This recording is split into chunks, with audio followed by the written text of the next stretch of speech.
run away. We're gonna have one more amazing comedian. Are you ready? Right, okay. I did Google her during the break, right? She's a big deal in Bulgaria, guys. She is Bulgaria's next supermodel. You're gonna see why. She's beautiful. Please give it up for, okay, I lied. Lorra! Woo!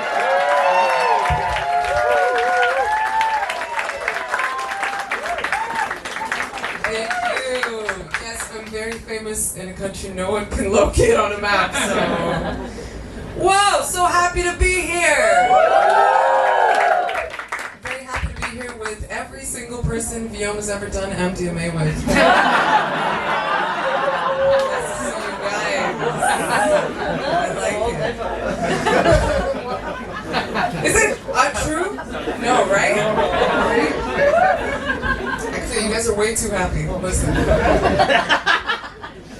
My name is Lorra. Hello, nice to meet you. Thank you very much. And this is kind of my first gig back after a little bit of a break. I took a bit of break. Nobody noticed. Nobody noticed. Oh, but thank you. Thanks so much. Appreciate it. I took a break because I spent a long time with my family in Bulgaria. I spent a very long time with them over the holidays. I definitely spent too long with my family over the holidays. And you know when you spend so much time with your family, you start to absorb their opinions? Does that happen to you? Like now, because of my mom, I also don't believe in gluten intolerance. Which has been very difficult because I definitely have gluten intolerance. But my mom told me that only people who believe in gluten intolerance have gluten intolerance. And I was like, okay, let's extend that logic. Only people who believe in jobs have jobs. I believe in jobs. I believe in jobs. I ain't doing fuck all the time. Or only people who believe in cancer. You know, it gets weird. It gets weird. Okay, I'm not gonna take out the cancer repertoire. Sorry. I thought you guys were party people. I was like, what a weird Bulgarian affirmation. You know, what a weird sort of affirmation that only if you believe in something, that's the only way you can have it. I asked my British friends, I was like, what sort of affirmations did your parents give you? And Minnie was like, my dad told me that if I want to get there, I can get there. If I want to do it, I can do it. And meanwhile, my mother was like, if you believe the muffin is stronger than you, then it is.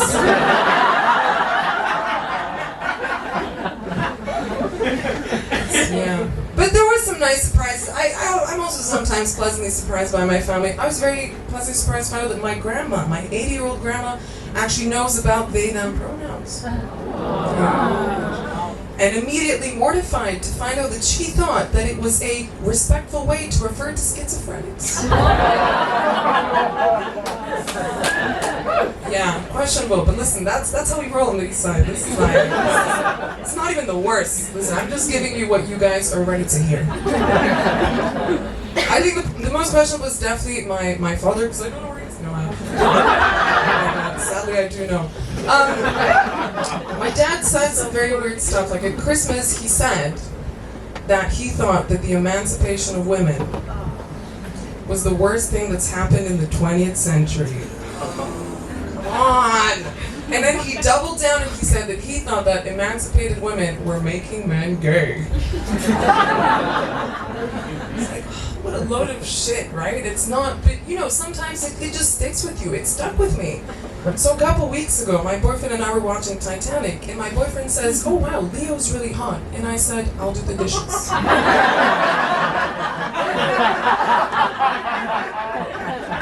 Just to be safe. I don't remember having an opinion as a kid. I don't know, maybe this was maybe it's just my family. I never remember having an opinion as a kid. I was not allowed to have an opinion, let alone a hot take, you know, never. But kids these days, they're different. They're really different. I used to work at this kindergarten. I'm working with a bunch of 2 to 5-year-olds, and one day, we're sitting down for lunch. This one kid does not want to eat. I try everything. I try the I don't have kids. I don't know what to do. You know, I'm trying everything. And then I was like, hey, I'm gonna use a heavy hitter. And I said, you should eat because. Yeah. There's kids in it. I'm sorry. I said it. Oh my gosh. I said said you should eat because there's kids in Africa who have nothing to eat. Wait, and this kid turned around and said, yeah, and I'm not eating in solidarity.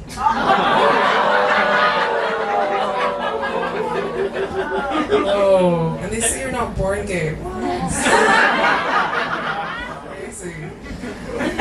Yeah, I think kids are cool. I think kids are like, they have this coolness. I'm at an age where I feel like I'm starting to like, my swag is on a decline, you know? And it's like your late 20s, you're like, do I even have swag? I don't know. Do I? Listen, I was walking on the street the other day. I walked past this group of Gen Zers who like have la-boo-boos, la-foo-foos everywhere. They're texting on their vapes, you know? Airdropping each other pictures on their vapes, you know? And I walked past them, I was like, oh, I guess I'm just not, like, I'm not cool anymore. I'm just not cool. And then a miracle happened. This man stopped me and asked me if I smoked weed. I was like, oh my God, I still got it! I still got it. I'm so happy. I gave him my number. And he sends me his menu.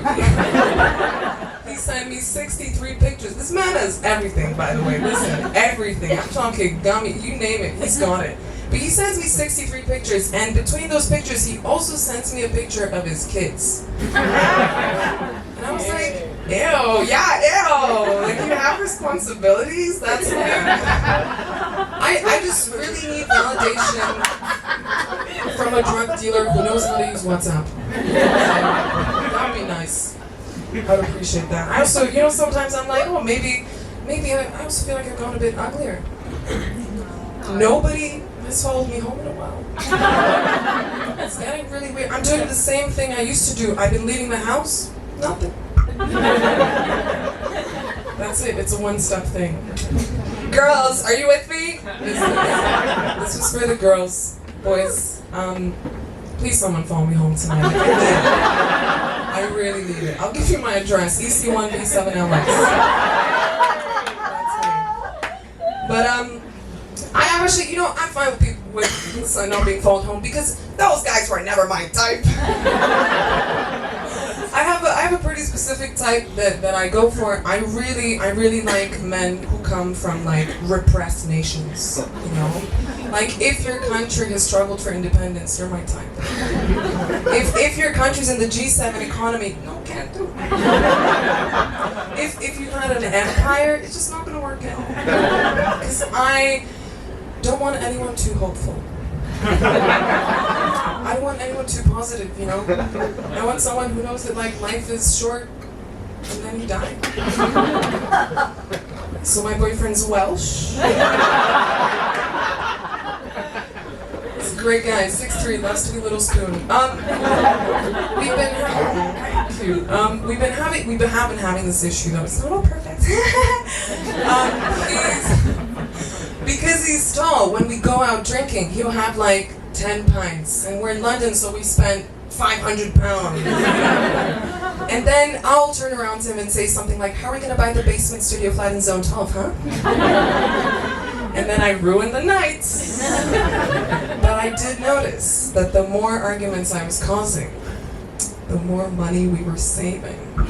So I was like, let's crunch the numbers! Let's crunch the numbers! So I made a graph.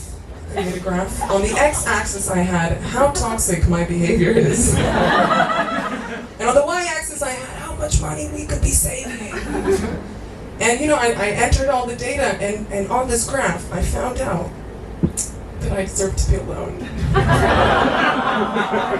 Don't worry, I'm not. Like, I don't want the awe, I just want the ha ha ha ha. The punchline, the setup.